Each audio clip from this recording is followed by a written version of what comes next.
warahmatullahi wabarakatuh. Al-Quran diturunkan dengan bahasa Arab.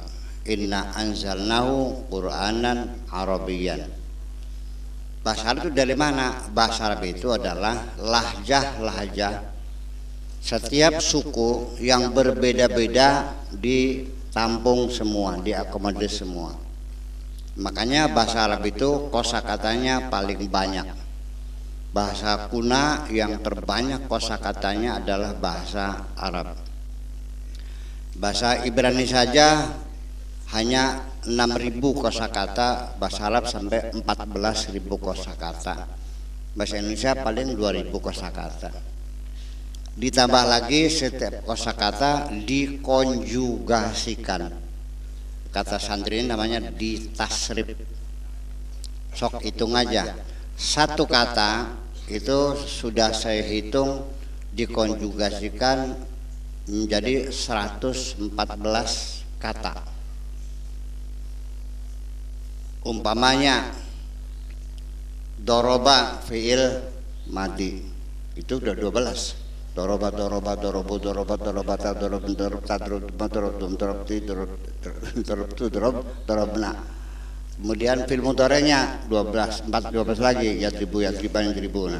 Kemudian fil amarnya 3 idriba idribna.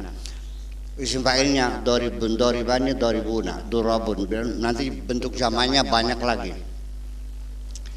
Kemudian isim maf'ulnya madrubun madrubani madrubuna madrubatun madrubatani madrubatun. Itu sampai 114 per satu kata. Jadi kalau 16.000 dikalikan 140 berapa kira-kira? Itulah makanya kamus bahasa Indonesia Purwodarminta itu 200 halaman. Tipis sekali. Bahasa Arabnya 36 jilid. Jadi itulah kekayaan bahasa Indonesia itu. Kekayaan bahasa Arab itu sangat luar biasa. Untuk perbandingan, umpamanya bahasa Indonesia ini umpamanya tidak mengklaim bahasa Melayu, ya, tetapi semua bahasa daerah diakomodir menjadi bahasa nasional, ya Jawa, ya Sunda, ya Bali, Madura, ya Batak, ya Dayak, semua jadi berapa suku dipakai semua.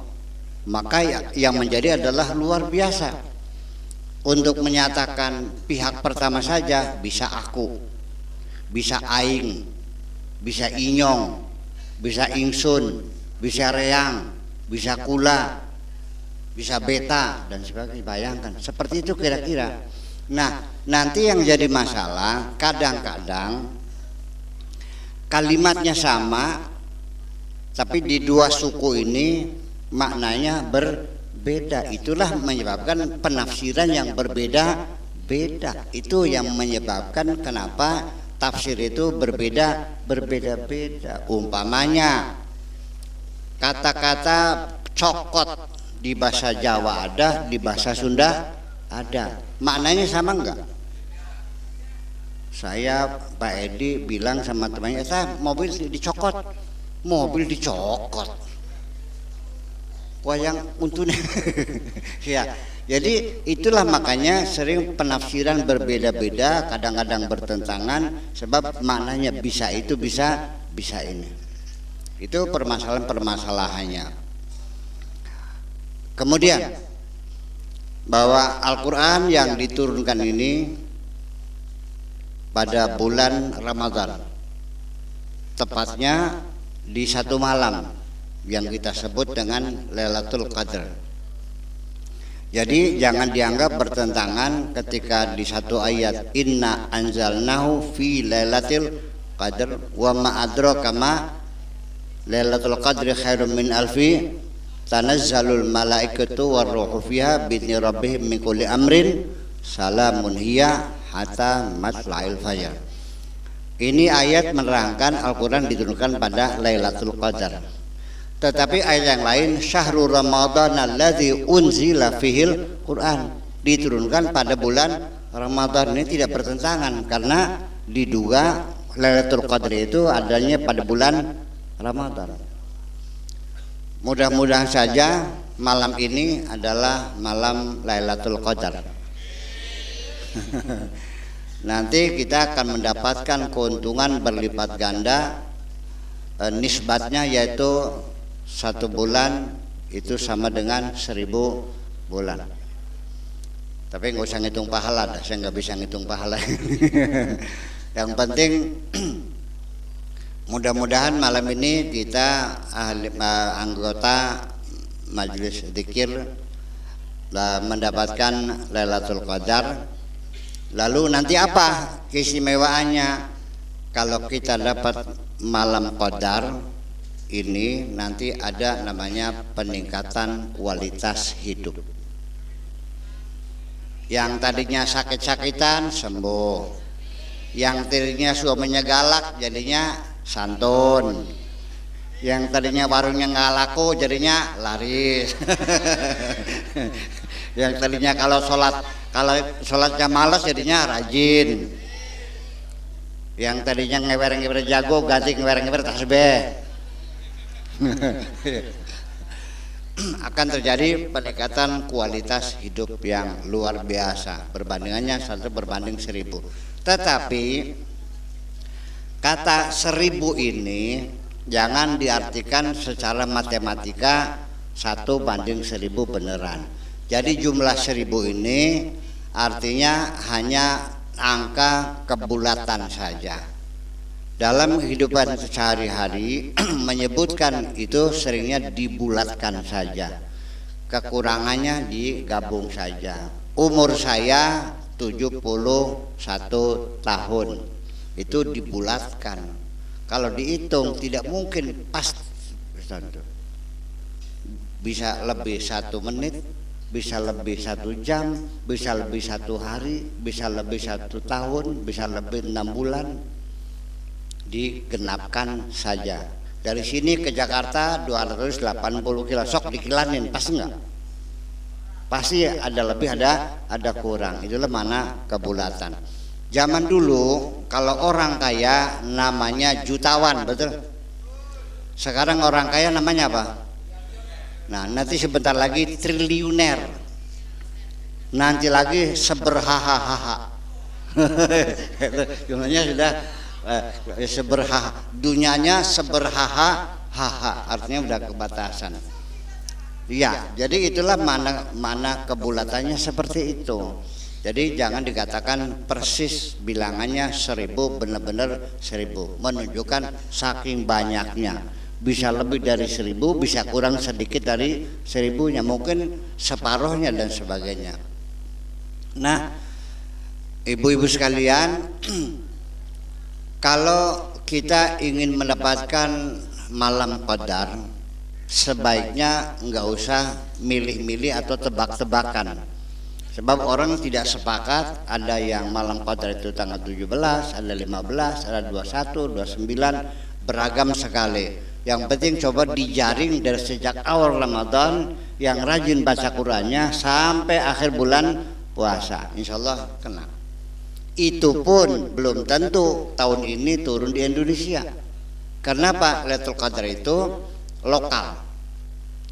Jadi ukurannya kapan selesainya? Hatta matlail fajr, sampai terbit matahari. Malam ini Lailatul Qadar. Tetapi di Amerika sekarang jam berapa nih? Berarti Lailatul Qadar itu turunnya malam. Di Amerika berarti nggak dapat tahun ini. Turunnya di Indonesia, tepatnya di Tegalagung.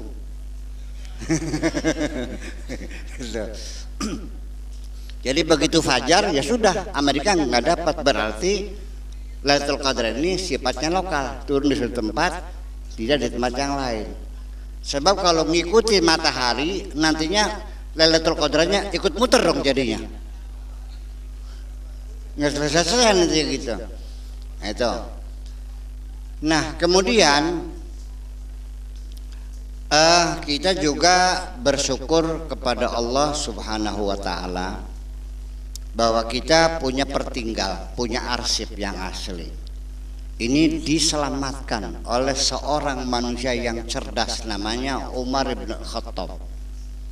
Jadi ketika Nabi meninggal dunia, ini Al-Quran yang kita baca sekarang ini dulunya masih berserakan di batu-batu, di pelepah korma, di kulit.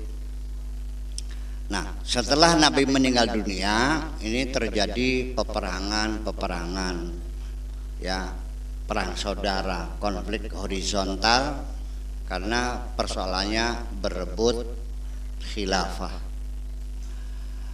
Khalifah itu artinya siapa yang meneruskan perjuangan setelah Nabi Muhammad.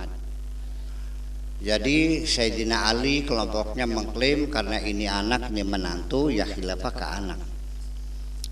Tapi kelompoknya Abu Bakar mengatakan tidak, terjadi persengketaan. Orang Muhajirin bilangnya ini negeri kami, ya harus pemimpinnya dari dari Ansor, ya bilangnya harus dari Ansor.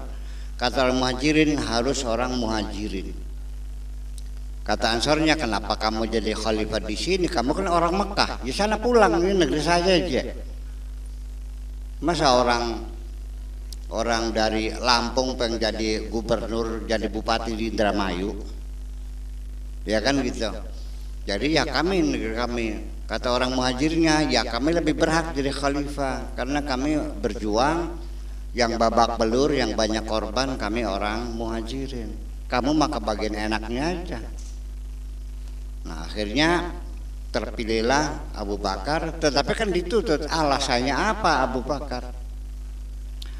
Alasannya karena Abu Bakar itu diangkat jadi khalifah karena Nabi Muhammad tidak pernah menyuruh siapapun ngimami sholat kecuali Abu Bakar, sehingga ditetapkanlah ini sebagai bukti Abu Bakar berhak menjadi khalifah.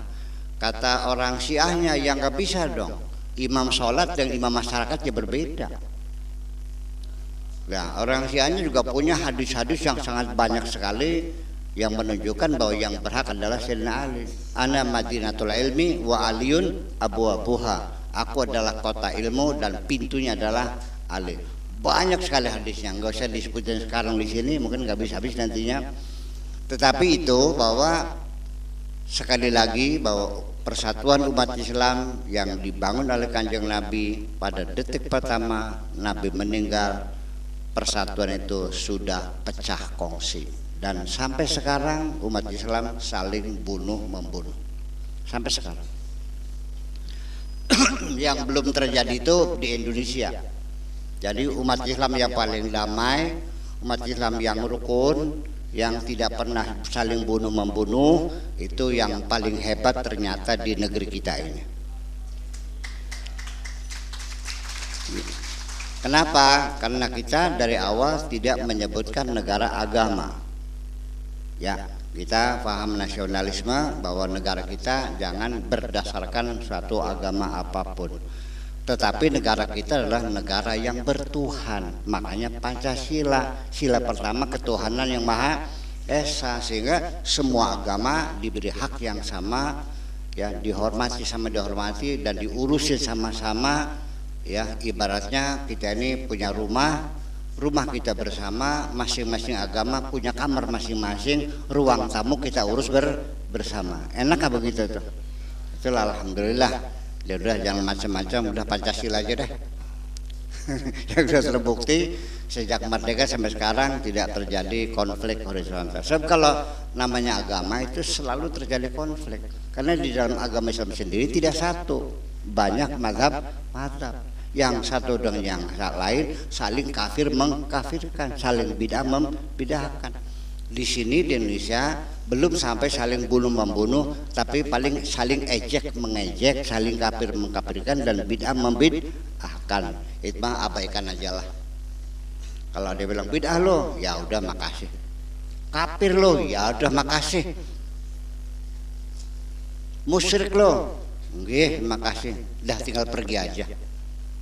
Kalau ditanya mau kemana, mau berak gitu aja. Setuju? Tolong titip jangan sampai kita bertengkar dalam masalah semacam ini. Pokoknya mana yang benar kita nggak tahu, Tetapi akibat dari peperangan ini, apa yang terjadi? Akibatnya pemberontakan pertama kali disebut dengan Harbur Riddah, menolak kepemimpinan Abu Bakar itu khususnya adalah karena persoalan mereka tidak mau membayar pajak, ya, menuntut keadilan, minta artinya daerah mereka minta dibangun, ya kan biasa terjadi gerakan semacam itu. Nah, dalam perang-perang itu ternyata apa yang terjadi?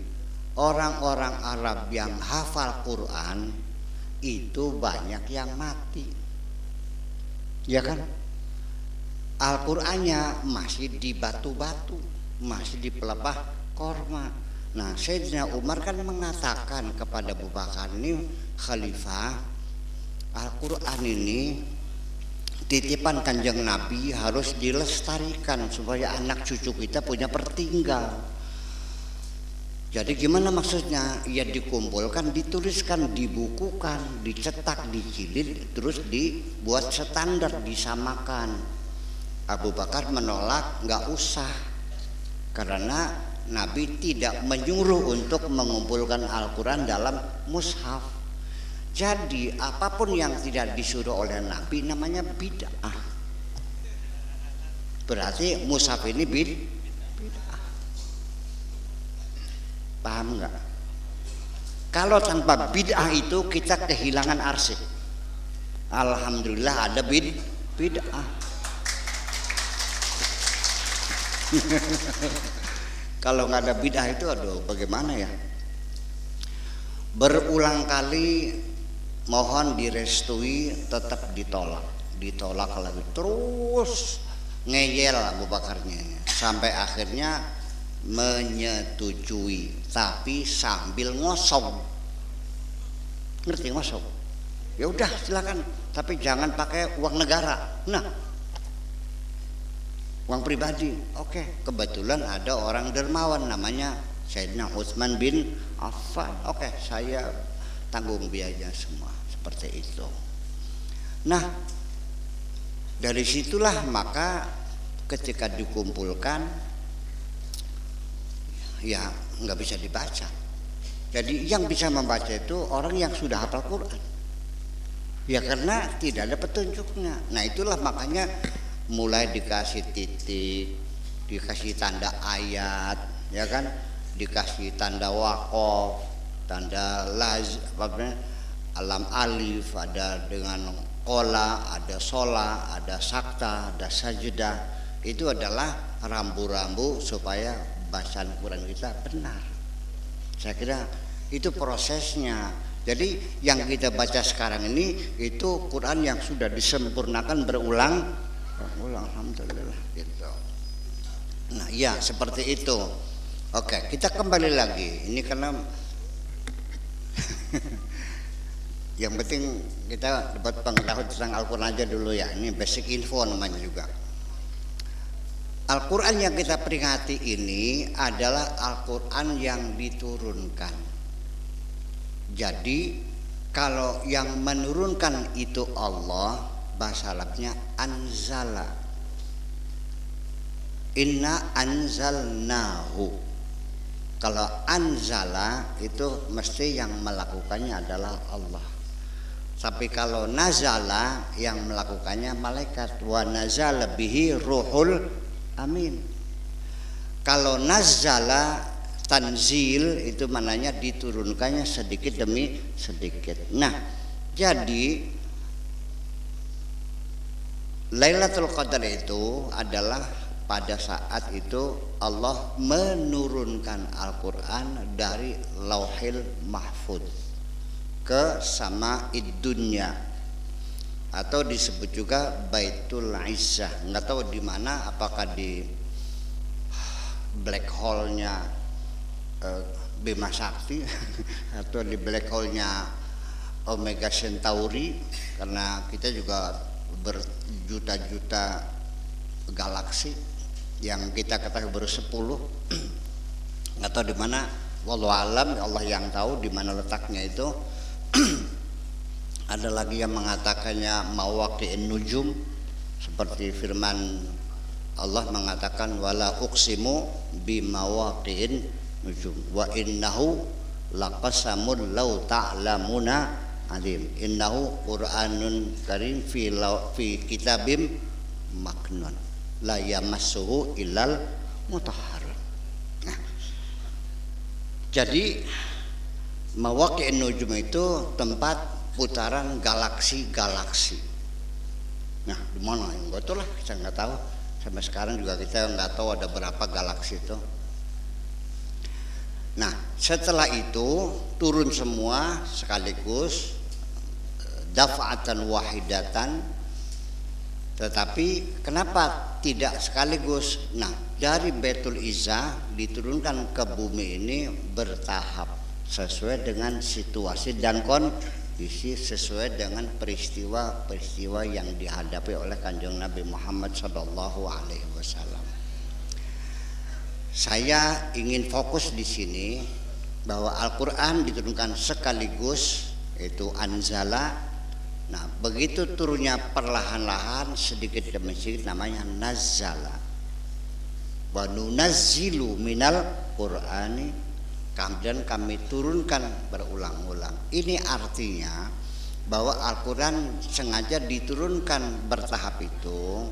Wa kadzalika linusabbita bihi fuadaka, sengaja sedikit demi sedikit supaya Kanjeng Nabi bisa bertahan, bisa kokoh hatinya, sebab kalau sekaligus menjadi masalah. Jadi artinya gini, Nabi menghadapi satu masalah, turun Al-Quran, menghadapi situasi, turun Al-Quran terus gitu. Dari pertama kali yang turun itu adalah Iqra bismi rabbikal ladzi khalaq di gua Hira, dan yang terakhir itu adalah al-yawma akmaltu lakum dinakum wa atmamtu alaikum ni'mati wa raditu lakumul islam dina. Tetapi sampai sekarang saya tidak punya arsip atau catatan ataupun buku Al-Quran yang sesuai dengan turun ayat demi ayat, nggak ada. Nggak tahu kemana itu, atau mau posisi kemana, bayangkan. Ya susah. Andai kan itu ada, kita akan bisa menjawab banyak persoalan. Itu sayang sekali itu tidak ada. Ya mungkin waktu itu nggak kepikir barangkali ya, kumpulin semuanya dimusnahkan sampai kita tidak punya arsip. Itulah. Nah, yang ingin saya sampaikan bahwa peristiwa itu terjadi saja dulu, baru undang-undangnya diturunkan begini, terjadi dulu baru undang-undangnya begini. Jadi artinya dengan demikian bahwa hukum itu adalah kondisional sesuai dengan perkembangan zaman. Nggak ada undang-undang permanen selamanya. Nah, ini yang menjadi masalah bagi kita umat Islam.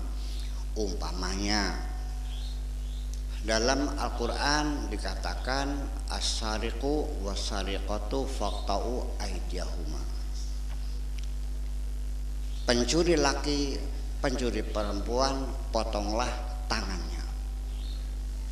Ini pernah dilaksanakan, tetapi seluruh negara Islam menolak penerapan hukum potong tangan, kecuali satu negara, namanya negara apa? Saudi Arabia. Sangat mengerikan, tangan orang dipotong, bayangkan. Ya Allah ya Rabbi, nanti cari makannya bagaimana? Dunia menolak, negara Islam menolak, tinggal satu, potong tangan ditiadakan. Nah, ini ngotot. Wa man lam yahkum bima anzalallah fa ulaika humul kafirun. Jadi kalau kita menolak hukum tangan berarti kafir. Nah, ini artinya kepengennya permanen selamanya. Paham nggak? Sekarang dunia menolak hak asasi manusia, semua menuntut supaya hukuman mati ditiadakan. Hukuman itu bukan membalas dendam, tapi memperbaiki manusia supaya menjadi baik. Betul nggak begitu? Nah, saya ingin mengatakan di sini bahwa satu, potong tangan, hukum mati itu namanya shock terapi. Hukuman yang keras itu hanya membuat efek jera. Tetapi setelah kembali menjadi baik, ya hukumannya diturunin lagi. Betul enggak? Di negeri ini juga pernah ketika kriminalitas meningkat luar biasa sehingga mengancam keamanan negara, maka disitulah para preman-preman ditangkap sore hari, malam didor, paginya dibuang di sungai. Orang Indramayu 3 bulan tidak ada yang mau makan ikan. Ya, oke. Kenapa? Sudah sangat berbahaya. Di negeri kita juga pernah terjadi begitu, namanya shock terapi. Kalau sudah aman, ya sudah, jangan terus-terusan, ya habis rakyatnya nantinya. Paham? Itu satu. Kemudian yang kedua, itu potong tangan, penggal kepala, rajam, itu namanya hududullah. Tilka hududullah, itu adalah had. Had itu artinya hukuman maksimal. Maksimal potong tangan, maksimal. Artinya seorang hakim punya pertimbangan, bisa saja dikurangi, tidak potong tangan tapi jentiknya saja bisa. Atau bisa diganti dengan hukum penjara, bisa. Bukan membebaskan pencuri tapi hukumannya tidak potong tangan. Jadi maksudnya waman yata'adda hududallah, siapa yang melebihi faulaika humudz zalimun, melebihi batas maksimal itu tidak boleh. Awas, undang-undang itu tidak boleh melebihi batas maksimal. Ini logikanya biar ini, karena ini juga ada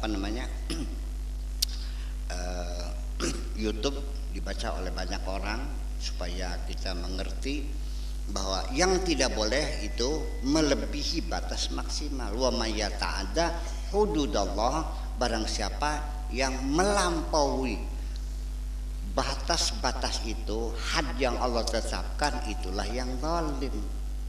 Jadi yang tidak boleh itu memotongnya sampai sikut, yang tidak boleh itu motongnya sampai pundak, maksimal di pergelangan tangan. Kalau kurang boleh, ya boleh kalau kurang mah.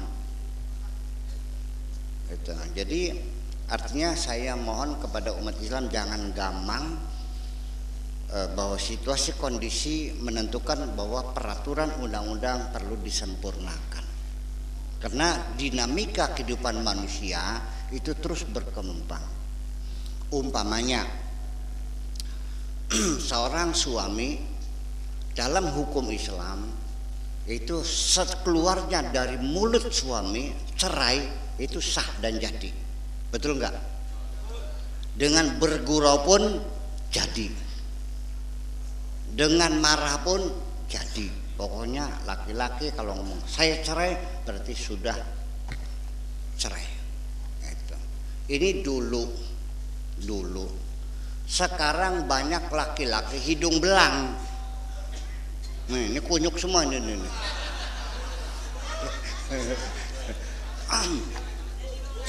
Iya. Habis manis apa? Dibuang, kawin lagi, cerai lagi. Nah kan seperti itu. Nah, mengantisipasi jangan sampai perempuan jadi korban para hidung belang, mencerai seenaknya saja, maka kita bikin undang-undang perceraian tidak sah dengan mulut, tapi harus diproses di pengadilan. Setuju? Iya. Dulu orang suami boleh kawin 4 perempuan. Memangnya perempuan nggak ada harganya? Enak baik.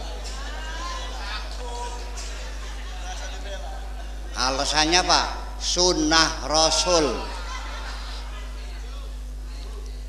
Saya bilang gue tonjok dulu kalau bilang sunnah Rasul. Masalah dalil belakangan. Nah, itu ini namanya sunnah nafsu namanya. Iya, mana mungkin masa menyakiti hati istri kok sunnah. Ayo, krungu.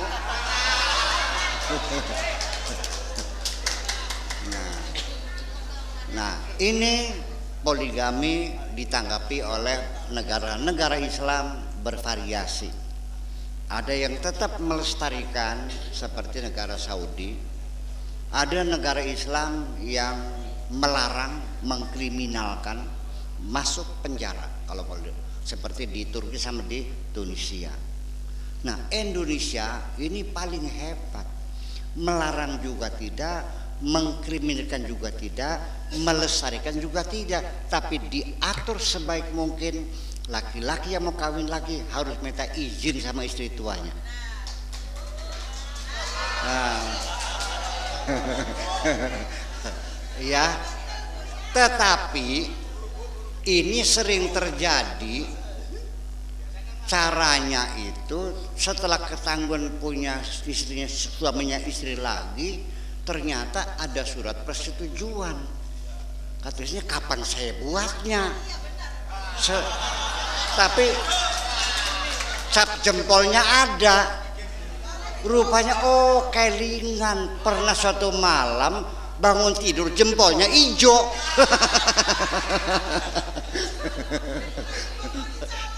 Iya dicolong jempolnya. Nah akhirnya sekarang harus diproses. Tidak cukup hanya dengan surat, tapi dipanggil istri tuanya. Betul ibu mengizinkan? Betul.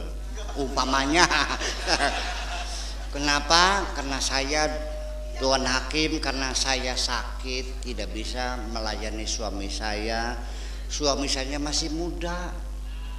Daripada dia melacur, ya sudahlah saya ikhlaskan. Begitu.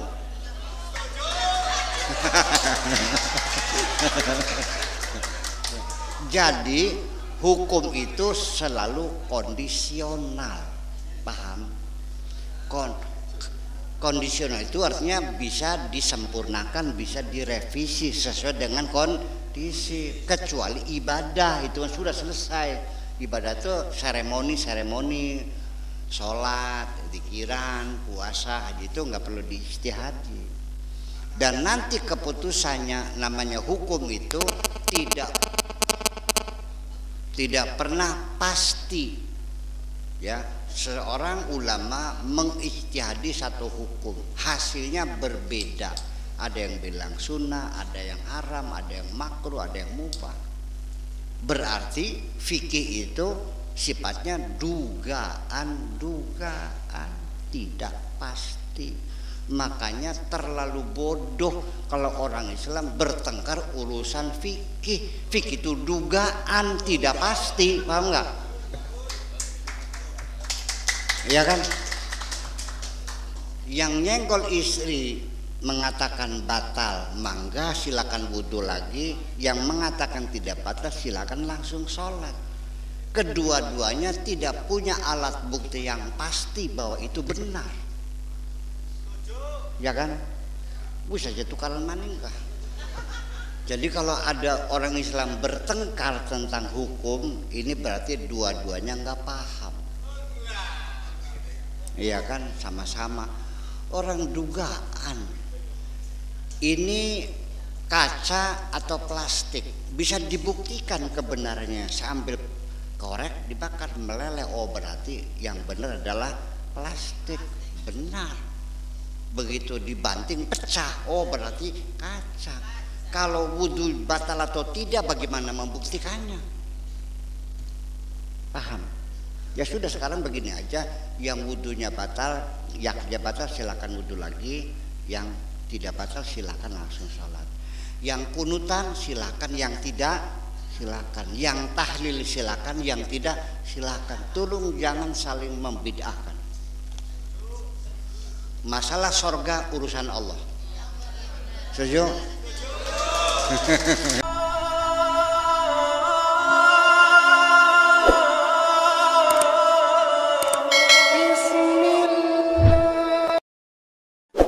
Wassalamualaikum warahmatullahi wabarakatuh.